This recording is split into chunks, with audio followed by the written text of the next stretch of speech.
Imagine a little boy gleaming with happiness as he sees his father come home for dinner and playtime.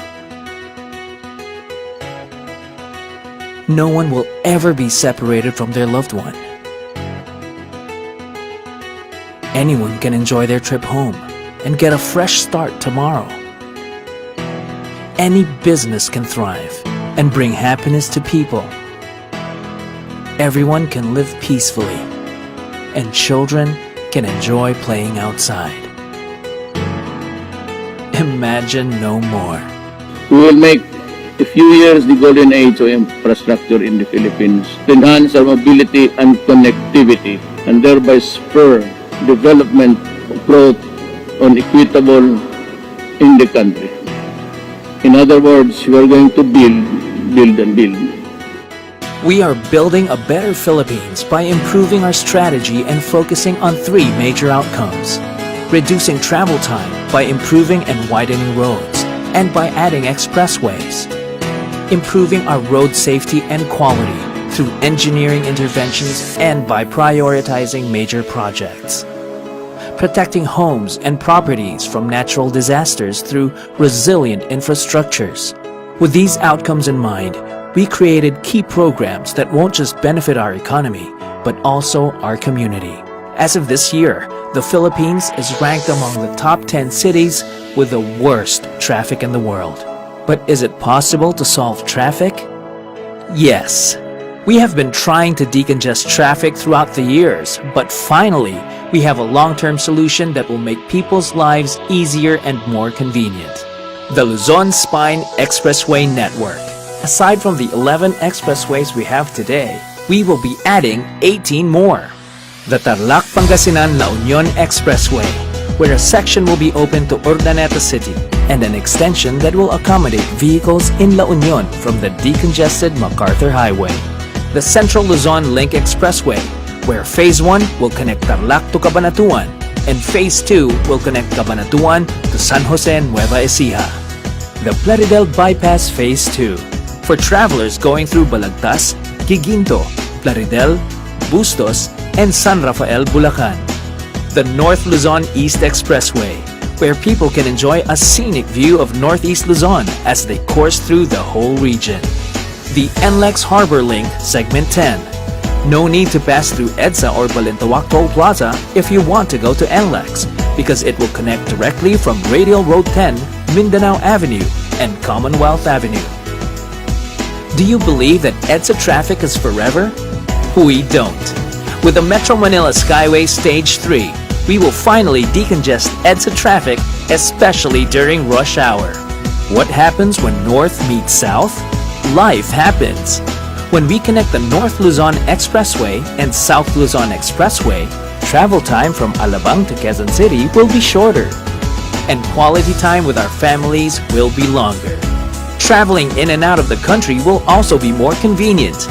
No more worrying about missed flights with the NAIA Expressway Phase 2, which provides access to NAIA Terminals 1, 2, and 3, including Skyway and Cavitex. And with the recently opened Runway Manila, one can easily have access to the top hotels.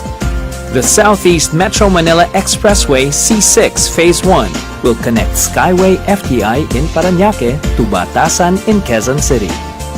The Cavite-Laguna Expressway will connect Cavitex and the SLEX Mamplasan interchange.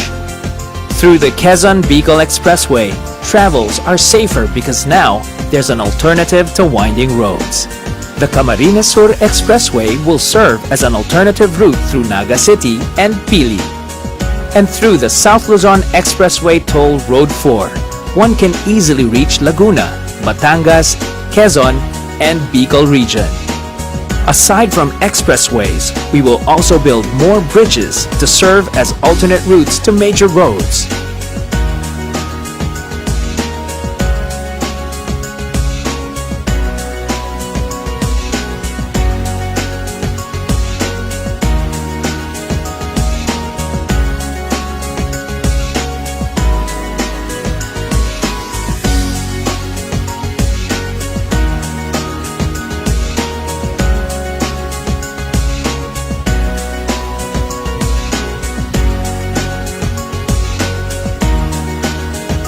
More than just traffic decongestion, we want to maintain the beauty of our cities by widening roads, bridges, and highways to make way for environment-friendly infrastructures like Radial Road 10, the road traversing the old Smoky Mountain area, Laguna Lake Highway, where we'll build bike lanes overlooking the lake, the Davao City Bypass,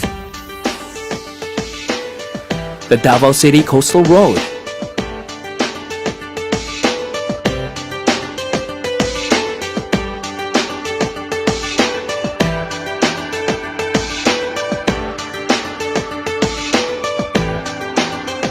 the Metro Cebu Expressway,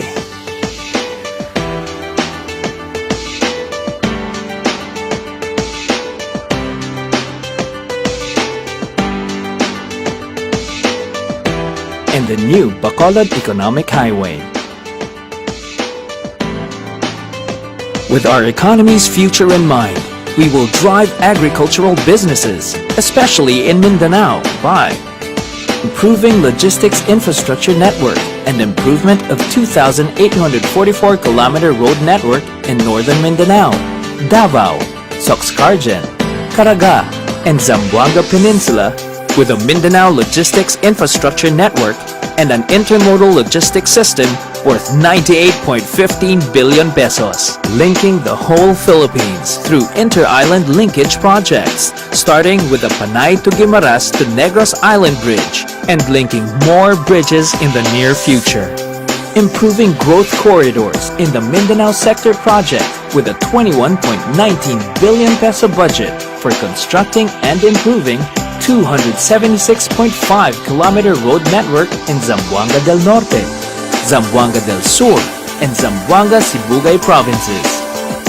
We will ensure the building of high-standard infrastructures with a public-private partnership program. We will continuously work with other government agencies to improve trade, tourism, agriculture, and education through our Convergence and Rural Road Development Program. The Department of Tourism with the Tourism Road Infrastructure Program. The Department of Transportation by upgrading access to RORO ports, seaports, and airports. The Department of Trade and Industry with a Roll-It program. The Department of Agriculture by constructing farm-to-market roads. The Department of Education making way for more schools and classrooms. And the Department of Finance, the Department of Budget and Management, the Department of Transportation, the National Economic and Development Authority, and the Philippines Basis and Conversion and Development Authority with a Build, Build, Build program, and the Philippine Infrastructure Transparency Portal. Did you know that the Philippines is the third most vulnerable country to natural disasters? We will protect the people by building more livable, sustainable, and resilient communities. Communities will be safe through the Flood Management Master Plan across 18 major river basins and other priority principal river basins with a 351.72 billion peso structural mitigation measure only for the Master Plan for Flood Management in Metro Manila and surrounding areas. The Pasig-Marikina River Channel will be improved. The Metro Manila Flood Management Project will provide housing and resettlement and reduce flood risks in flood-prone areas of Metro Manila. The Mandaluyong Main Drainage Project already solves the worsening floods of the city. Improvement of the Cagayan, Tagoloan, and Imus rivers. Flood risk management in Cagayan de Oro.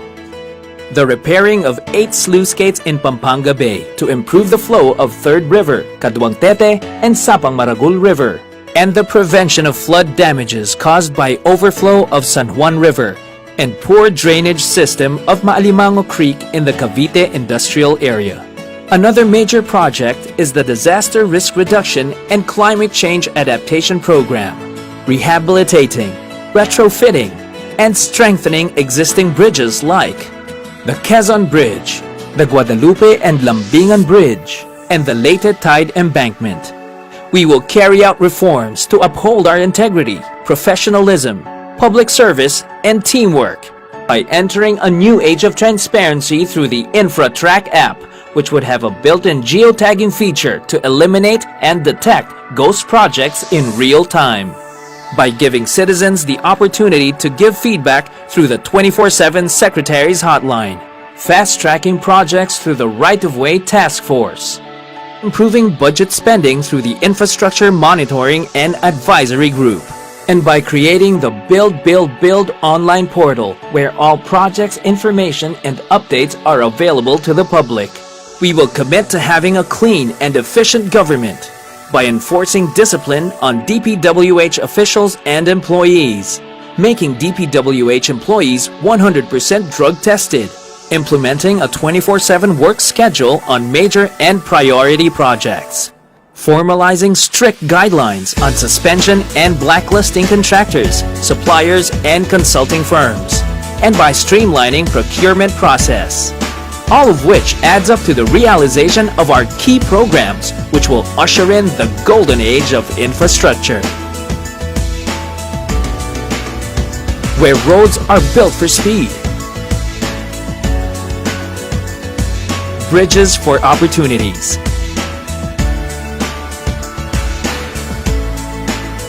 transportation networks for progress,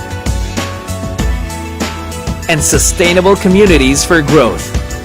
This is the time to build resilience, peace and security, possibilities and potential, dreams and brighter futures. Because the more we build, the faster we move forward. This is the Philippines that we have started building and will continue to build.